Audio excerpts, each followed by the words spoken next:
Hello बच्चों, कैसे हैं आप। बच्चों, आज हम पढ़ेंगे क्लास 10th हिंदी क्षितिज के अंतर्गत पाठ 17 संस्कृति। हम आपको बताएंगे इस पाठ का सारांश और साथ ही साथ पाठ से संबंधित प्रश्नों के उत्तर भी।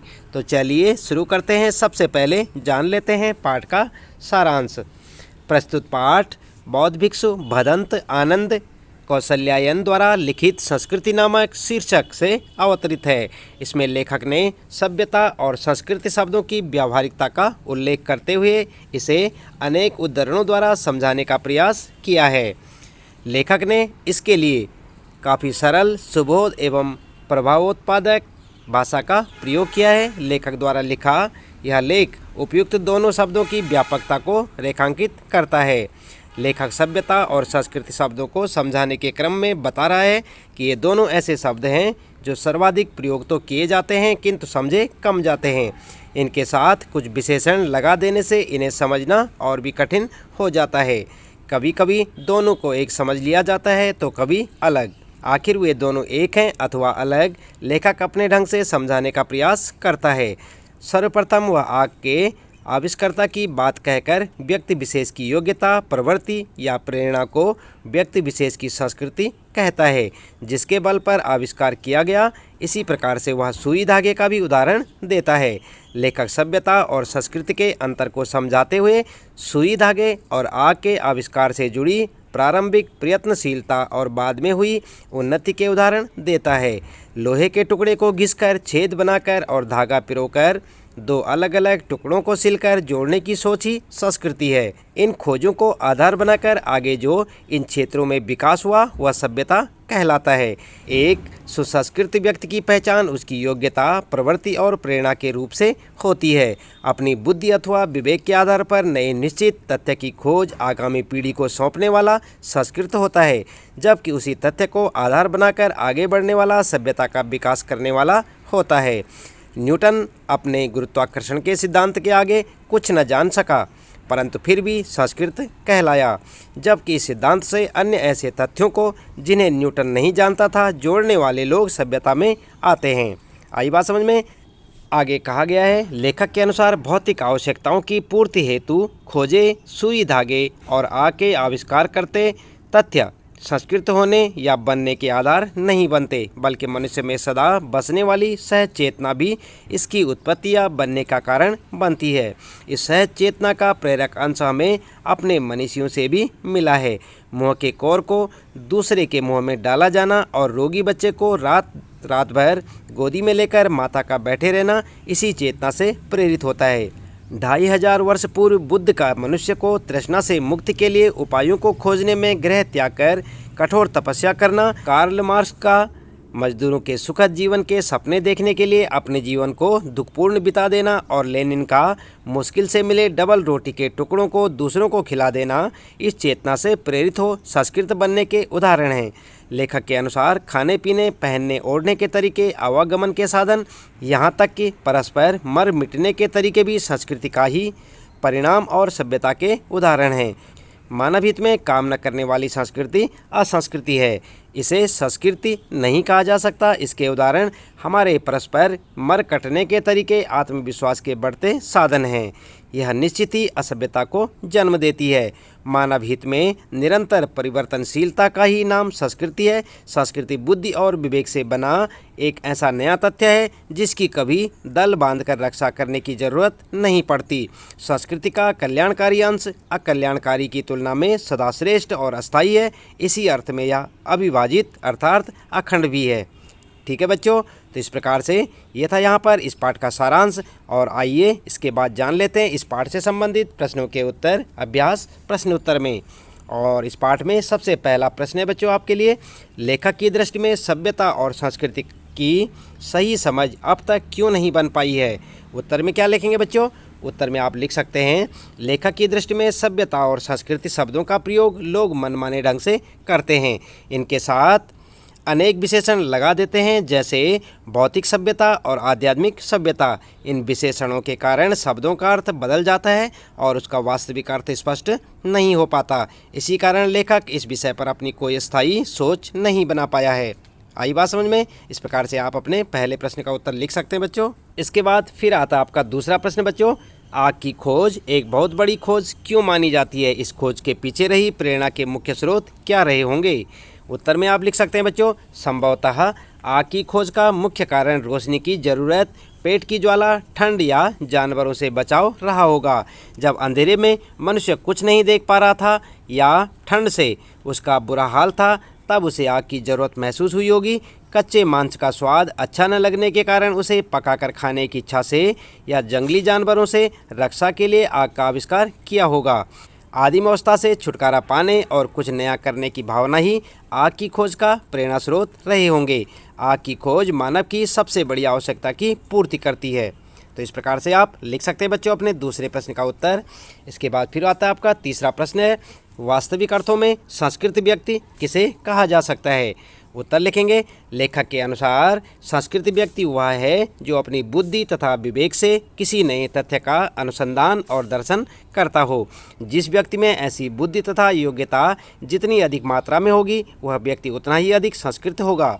जैसे न्यूटन ने गुरुत्वाकर्षण के सिद्धांत का आविष्कार किया, वह संस्कृत मानव था, तथा जिसने भी अपनी योग्यता से सुई धागे की खोज की, वह भी संस्कृत व्यक्ति था।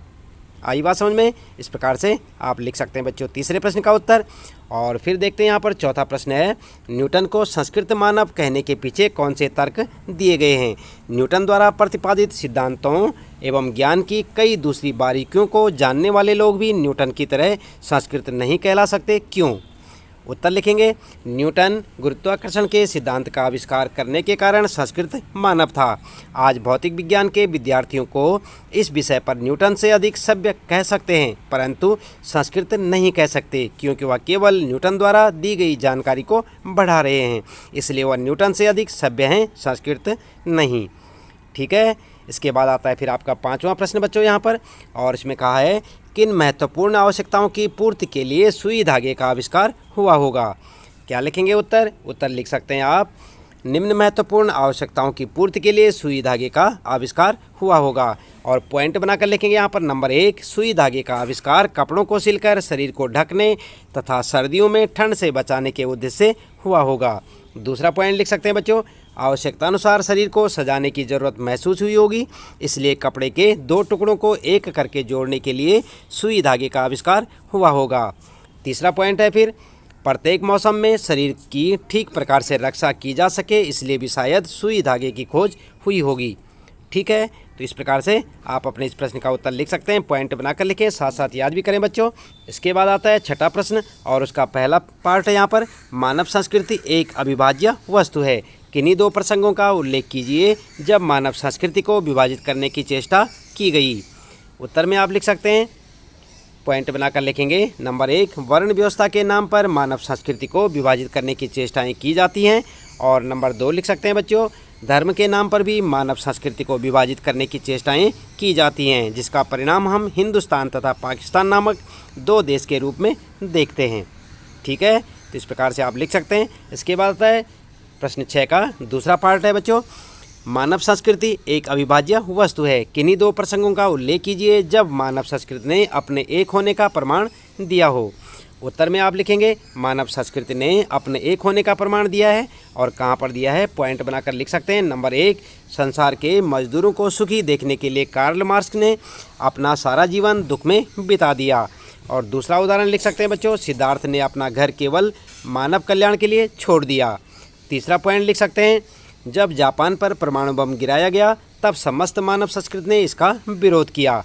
इसी प्रकार से चौथा पॉइंट लिखेंगे, सांप्रदायिक हिंसा का संपूर्ण विश्व विरोधी है। धर्म संबंधी भेदभाव भुलाकर एक दूसरे की अच्छी बातों को खुले मन से स्वीकार करते हैं। आई बात समझ में। इस प्रकार से आप अपने उदाहरण द्वारा अपने इन प्रश्नों का उत्तर दे सकते हैं बच्चों। फिर आता है आपका 7वां प्रश्न यहाँ पर, और इसमें पूछा है, आशय स्पष्ट कीजिए। मानव की जो योग्यता उससे आत्म विनाश के साधनों का आविष्कार कराती है, हम उसे उसकी संस्कृति कहें या असंस्कृति?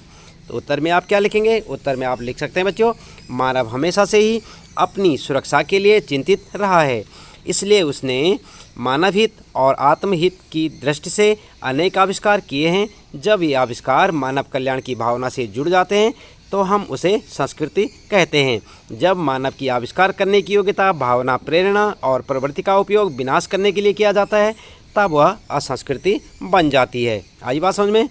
ऐसी भावनाओं को हम संस्कृति कदापि नहीं कह सकते। ठीक है। इसके बाद फिर आते हैं आपके रचना और अभिव्यक्ति से संबंधित प्रश्न बच्चों। और यहाँ पर 8वां प्रश्न है आपका, लेखक ने अपने दृष्टिकोण से सभ्यता और संस्कृति की एक परिभाषा दी है। आप सभ्यता और संस्कृति के बारे में क्या सोचते हैं, लिखिए। तो क्या लिखेंगे आप? उत्तर में लिख सकते हैं, सभ्यता और संस्कृति एक दूसरे से अति सूक्ष्म रूप से जुड़े हैं। एक के अभाव में दूसरे को स्पष्ट करना कठिन है। यहाँ हम ये कह सकते हैं कि जहाँ संस्कृति एक विचार है तो वहीं सभ्यता जीवन जीने की कला है। संस्कृति जीवन का चिंतन और कलात्मक सर्जन है जो जीवन को समृद्ध बनाती है तथा मनुष्य के रहन सहन का तरीका सभ्यता के अंतर्गत आता है। ठीक है। इसके बाद आगे आते हैं आपके भाषा अध्ययन से संबंधित प्रश्न है। 9वां प्रश्न है, निम्नलिखित सामासिक पदों का विग्रह करके समास का भेद भी लिखिए। और यहाँ पर जो आपके लिए सामासिक पद हैं बच्चों, जैसे आप देख सकते हैं, गलत सलत, महामानव, हिंदू मुस्लिम, सप्तऋषि, आत्मविनाश, पद दलित, यथोचित और सुलोचना।